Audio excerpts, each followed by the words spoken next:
চার বান্ধবী নদীতে মাছ ধরছে। মীরা ফোনটা ট্রাইপডে রেখে ভ্লগ শুরু করে। মীরা ক্যামেরার দিকে। সুপ্রভাত বন্ধুরা, আজ আমরা এসেছি নদীর ধারে, দেখি আজ আমরা কত মাছ ধরতে পারি। রিনা হেসে, আজ কিন্তু বড় মাছ পেলে ভাগটা আমি নেব। সুমি, তুই ভাগ চাইবি? তুই কাজ করিস। লতা হাসতে হাসতে, ওই রিনা শুধু গল্প করে। সবাই হাসে। ঢেউয়ের শব্দের সঙ্গে হাসির প্রতিধ্বনি মিশে যায়। চিন্টু বাজার সকাল। চার বান্ধবী হরিদাসের দোকানে মাছ বিক্রি করছে। হরিদাস টাকার থলি খুলছে। হরিদাস, আজ ভালো মাছ এনেছো, দাম ভালো পাবে। ঠিক তখনই বাজারে হইচই শুরু হয়।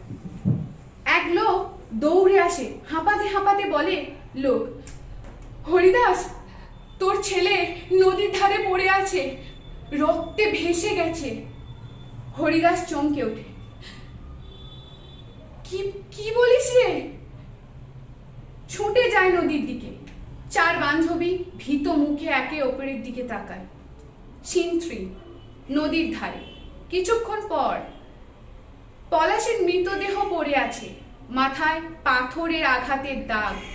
গ্রামবাসী জড়ো হয়েছে, পুলিশের সাইরেন শোনা যাচ্ছে। লেডি পুলিশ অফিসার অর্পিতা গম্ভীর গলায়, সবাই শান্ত থাকুন। কেউ কি কিছু দেখেছেন? জনতা একসাথে, না দিদি, আমরা কিছু দেখিনি। অর্পিতা দেহ পরীক্ষা করে ইঙ্গিত দেয়। অফিসাররা দেহ নিয়ে যায়। সিন 4, INT, থানার ঘর, রাত। অর্পিতা দেখছে বসে কেস ফাইল দেখছে। মোবাইল, সিসিটিভি ফুটেজ, কিছুই পাওয়া যাচ্ছে না। অর্পিতা নিজের মনে, কেউ কিচ্ছু দেখেনি, কিন্তু কেউ তো নিশ্চয়ই কিছু জানে। চোখে সন্দেহের ছায়া। সিন 5, নদীর ধারে। পরের দিন ভোর। নদীর কুয়াশা। চার বান্ধবী মাছ ধরছে। অর্পিতা একা হাঁটছে নদীর পাড়ে। তাদের দিকে থেমে যায়। অর্পিতা, তোমরা প্রতিদিন এখানে আসো?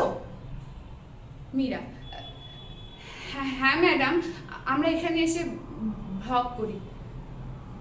অর্পিতা দৃষ্টি ঘুরিয়ে, কালও এখানে ছিলে?